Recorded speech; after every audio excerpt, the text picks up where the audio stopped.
안녕하세요. 7월 7일 금요일 큐티 가이드 시작하겠습니다. 오늘 말씀은 거짓 교사들에 대한 바울의 논리적인 반격과도 같은 그런 말씀이에요. 1번입니다. 바울이 조심하라고 하는 자들은 누굽니까? 2절입니다. 개들을 삼가고 행악하는 자들을 삼가고 몸을 상해하는 일을 삼가라. 개들을 삼가고 행악하는 자들을 삼가라고 하네요. 좀 개들한테는 좀 미안한데요. 예나 지금이나 또 근동지방이나 우리나라나 개가 가지고 있는 이미지는 좀 비슷한 것 같습니다. 우리나라에서도 가장 널리 쓰이는 욕 중에는 개가 들어가 있죠. 거짓 가르침으로 빌립보 교회에 혼란을 주고 있는 이 유대인 거짓 교사들에게도 마치 욕설과도 같은 그런 이야기로 바울은 지금 반박을 하고 있는데요. 왜 이런 욕설을 했을까요? 유대인 교사들은요, 이방인들이 불결하다고 했습니다. 이들이 아무리 예수님을 믿고 세례를 받아도 너희가 율법을 지키지 않으면 거룩하지 않고 불결하다, 부정하다라고 여겼거든요. 그래서 바울이 똑같이 돌려주고 있는 거예요. 너희들이 그렇게 말한 너희들이 훨씬 더 악하고 부정하다.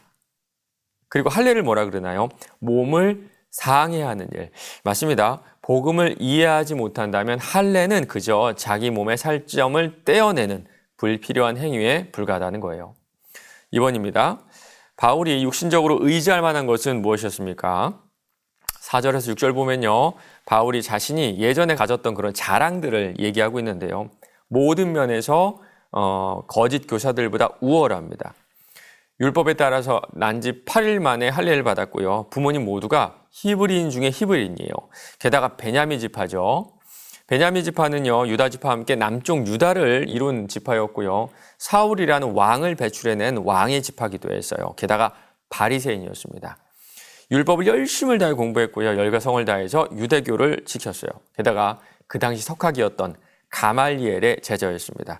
맞습니다. 바울은요, 유대인으로서의 모든 것을 다 갖춘 사람이었던 겁니다.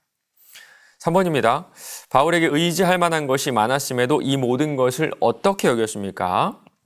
7절, 8절 보면요, 좀 극단적으로 얘기하는 것 같아요. 그리스도 외에는 다 배설물 같고 필요 없는 정도가 아니라 나한테 해를 끼치는 그런 것들이라고 얘기를 하고 있죠. 지금까지는 그 유대인으로서 가졌던 자랑들이 나의 정체성이었습니다. 그런데 이제는 그때 그 정체성이 나에게 큰 걸림돌이 되고 있다고 얘기하고 있거든요. 왜 그럴까요? 단 하나입니다. 예수 그리스도를 아는 지식이 가장 고상하기 때문이에요. 그리고 지금까지의 나의 정체성은요, 예수 안에서 나를 찾는데 도리어 방해거리가 됩니다. 정말 그렇지 않나요? 무익한 정도가 아니라 방해거리입니다. 내가 이룬 성공, 성취, 내가 쌓은 성품들, 그리고 내가 만들어 온 관계들이 복음과 정면으로 충돌할 때가 얼마나 많은지 몰라요. 우리 지난주 담임 목사님 말씀 가운데 돈과 어떤 성, 그리고 권력이라고 말씀하셨는데요. 하나같이 그 자체로 좋은 것들인데 우리 손으로 들어오는 순간 복음으로부터 우리를 밀어내는 것 같습니다. 어쩌면 부패한 내가 선하지도 악하지도 않는 그것들을 오염시키고 있는지도 몰라요. 바울은요, 그것들이 나쁘다 이렇게 얘기하는 것이 아니라 해로 여기고 배설물로 여긴다 그러죠. 맞습니다. 차라리 멀리하는 것이 나아요. 영적인 건강을 위해서, 성숙을 위해서 마치 배설물처럼 가까이 하지 않는 것이 훨씬 더 좋습니다. 4번입니다. 바울이 자신에게 유익하던 것을 다 해로 여기는 이유는 무엇인지 묵상해 봅시다. 바울은 예수님 믿고 참 많이 후회했을 것 같아요. 자신에게 유익하다고 했던 것들이 결국에는 기독교를, 예수님을 박해하는 그런 요소로 작용을 했었죠. 그 유익으로 또 사람을 죽였습니다. 맞습니다. 예수 믿는 사람들을 잡으러 다른 도시까지 가는 열정을 가졌던 것이 바로 바울이었고요. 그의 정체성이었고요. 그가 배웠던 지식이었습니다. 그리고 자부심이 있었을 것 같아요. 같은 유대인이지만 난 너희들과는 달라.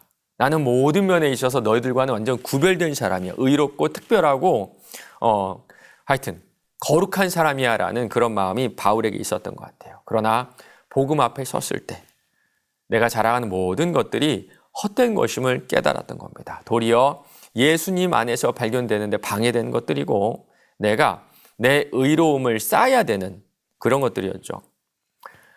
우리는 가끔 이런 질문을 좀 듣고 하곤 하거든요. 예전에 우리나라에 있었던 위인들은 천국 갔을까 지옥 갔을까 그런 얘기들 하죠. 지옥 갔다고 하기에는 참 훌륭한 일을 많이 하셨고요. 천국에 갔다고 하기에는 예수 없이 예수를 알지 못하고 죽었기 때문에 그렇게 얘기하기도 좀 애매해요. 그런데 예전에 어떤 목사님이 이런 말씀하시더라고요. 훨씬 더 많은 벌을 받았을 것이다. 그분들은. 왜냐하면 하나님께서 취해야 될 영광을 자신들이 모두 다 취했기 때문이다. 일리가 있는 참 합리적인 설명인 것 같습니다. 어쩌면 우리가 예수 없이 없는 영광은 하나님의 영광을 가로채는, 그러니까 부지중에 짓는 죄가 될 수가 있어요. 오늘 내가 얻고 싶은 것, 내가 추구하는 것들이 정말 주님의 영광을 위한 것인지, 그 끝에 주님이 계신 것인지 한 번쯤은 생각해 보시면 좋을 것 같습니다. 5번입니다. 내가 의지하는 외적인 조건이 있다면 그것은 무엇입니까? 오직 예수님만 의지하기 위해 지금 내가 결단할 것은 무엇인지 생각해 봅시다. 여러분 어떠신가요? 아무래도 내가 의지하는 것들은 나의 장점, 강점이 아닐까요? 마치 양날의 검처럼 내가 잘하는 것, 내가 인정받는 것이 나를 예수로부터 멀어지게 하는 가장 큰 해로움이 될 수 있을 거라고 생각을 합니다. 8절 보면요. 예수 그리스도를 아는 지식이 가장 고상하다라고 하죠. 맞습니다. 이 말씀은 예수님에 대해 이야기하는 이 성경 전체의 말씀이 살아있고 이 말씀이 우리를 살립니다. 그렇다면 오늘 하루 빌립보서 한번 완독해 보시는 건 어떨까요? 짧죠. 4장으로 되어 있고요. 이 4장이라는 짧은 편지 속에 예수님이 누구신지 그리고 우리가 누구인지 잘 설명해 주고 있어요. 천천히 읽는 가운데 예수님만 의지하는 마음을 주실 겁니다. 오늘 하루도 주님만 의지하며 예수 그리스도를 나의 정체성으로 삼는 저와 여러분 되시길 바랍니다.